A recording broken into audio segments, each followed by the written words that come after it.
Welcome to the course Ancient Indian Management.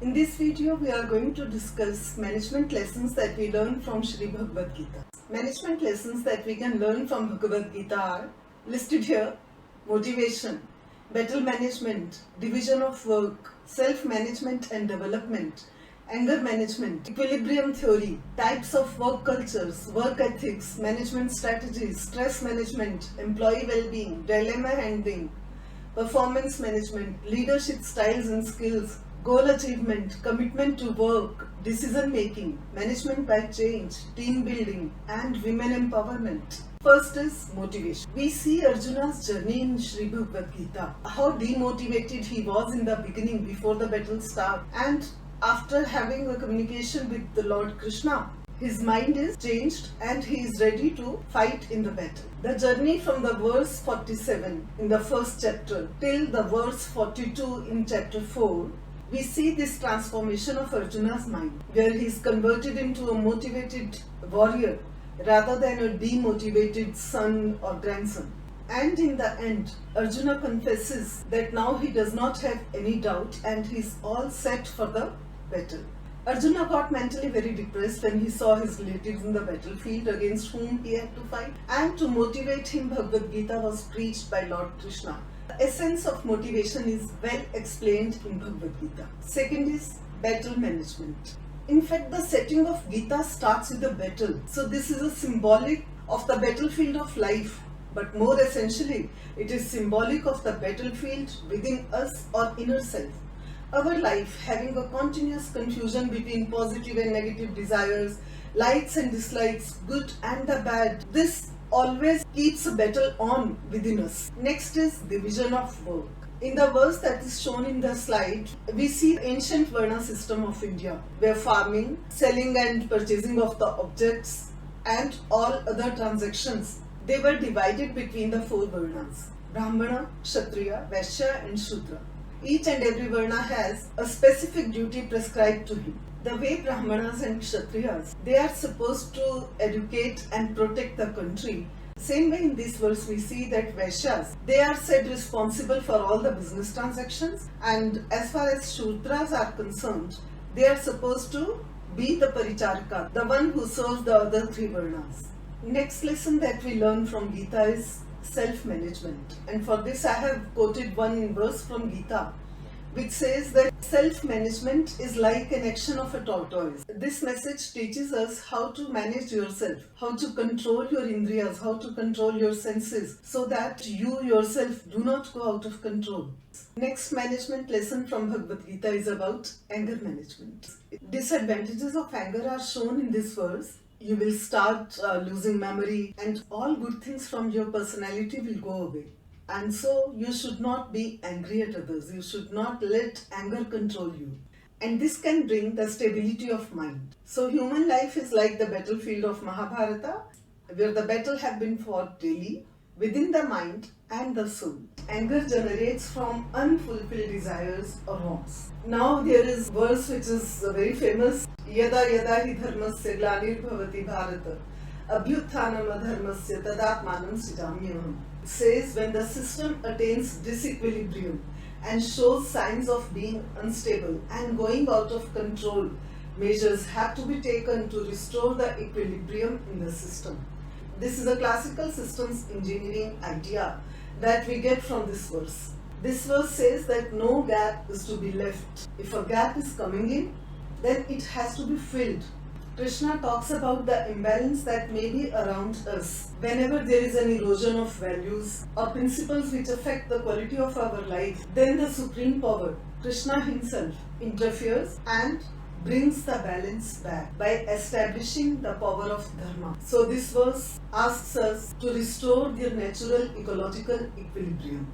And in the domain of management, we need to step out of the world of rationality and read into unknown areas. This leads not only to the out-of-the-box thinking, but also thinking without box. See how scientific and how advanced the theories were which are given in the Gita. We see different kinds of work cultures here. So what are the kinds of work cultures that Bhagavad Gita talks about? There are two types of work cultures. Devi Sampat and Asuri Sampat. Devi Sampat or Devi work culture involves less fear, purity, divinity, calmness, holistic environment, absence of faults, lack of greed and lust, modesty and full of cosmic energy and pride. Whereas in Asuri work culture, it contains ego, jealousy, misbelief, personal bonds, lack of proper performance, and lack of job-oriented service. So Devi Sampat work culture is the best option to become a world-class enterprise. What are work ethics? Ethics tell us what is right and what is wrong. We should realize that this is the responsibility of each and every human being on the earth to realize it and strive for the ultimate excellence in their own profession to meet socially desired targeted goals. Then at the same time, it is also the responsibility of the organization to understand the need of the employees in this competitive world. Management is a big issue these days. Most of the knowledge and help we get from the modern day thinking is to suppress or divert our attention from the issue of stress. In Srimad Bhagavad Gita, it is said that the basis for stress management is happiness. The verses in Gita address the issue and truly provide us an idea for managing stress. Gita does not ask us to run away from the problems. On the other hand, it suggests that understand the problem in the right perspective and try to bring the solution to these problems. That is the greatest management lesson of today. Bhagavad Gita discusses 4 aspects of the definition of the work. First is, doer has the right to work. Second, doer has no control over the outcomes. Third, doer has no control over the root cause of the fruits of action. And fourth is, there is no choice to wallow in inaction. That means you cannot stay inactive. You have to keep working. Managers should not have a desire to control the fruit of their action. If they do so, they may focus on the ends and lose sight of the means, and it will lead to bad performance management. Because the results are concerned with the future and the work is concerned with the present. If we talk about performance management, Karma Yoga alone is performance management. The slide shows the words from Gita. The set of words says, perform your prescribed duty. And all your actions should be done only for the sake of yajna.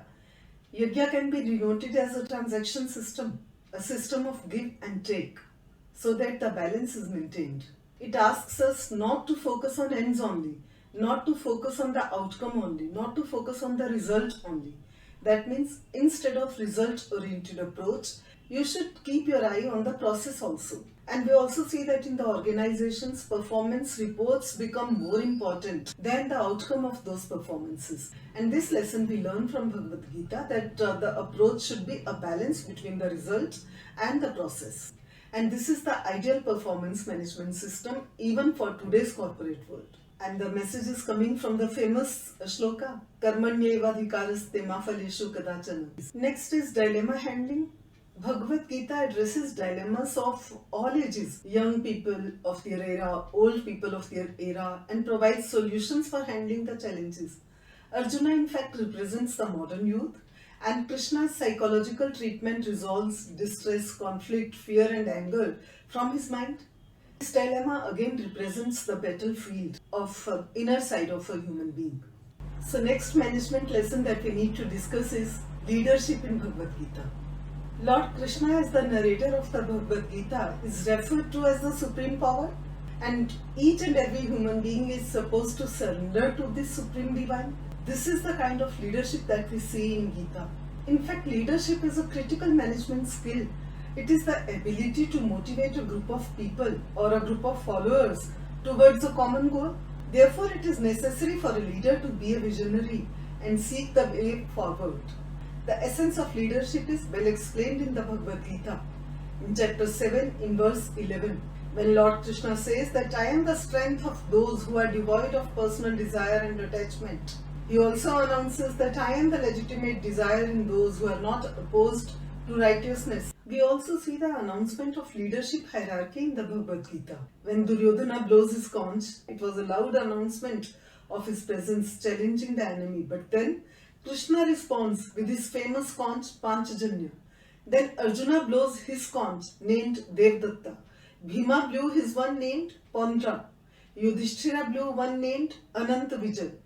Nakula blew his named Sughosha, and Sahadeva blew his named Manipushpaka.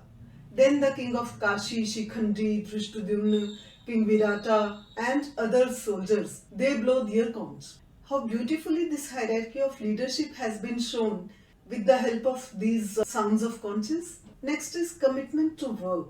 We take the verse Karmanyevadhikaraste ma phaleshu kadachana. Being dedicated towards the work is a form of duty towards the society instead of focusing towards self-desire. This is the kind of commitment to work that Gita demands from you. Decision making. A decision is a choice from the alternatives in front of you. In 18th chapter, the Bhagavad Gita devotes itself to one task, making one decision. And that decision is to fight the battle. And then there is another verse, Vasansi Jinani Yathavihai.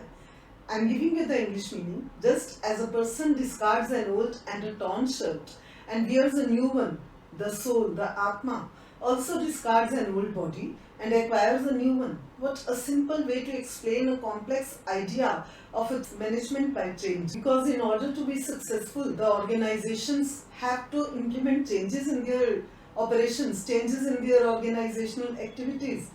It is said that in order to be successful and sustainable, organizations need to continuously engage themselves in discarding old ideas and embrace new ones. Selection techniques in Bhagavad Gita. Dhritarashtra's intention was more selfish than noble. It was to assert his desire that my son becomes the king. And this gives us a selection technique of that era. But how is it relevant today? Today we need not follow the same pattern because we have seen the failure of this kind of selection. Modern selection techniques should be based on skills and qualifications and capabilities. When we try to understand team building, we can go back to the example of the conches which were blown in the battle. After Krishna, the whole line of warriors joins him. And this is the kind of team building that we need to have in our organization. Resource management. In economic terms, resource management says that the resources are scarce. It calls for an optimization of the elements and resources for the benefit of society. But when these resources are utilized excessively, they definitely cause a natural disequilibrium. I won't be exaggerating if I say that the organizations should make it mandatory for the employees to go through the holy book Gita once before they start working in the organization, because that is going to teach them all these management lessons. So students, this is all for today. See you in the next lecture.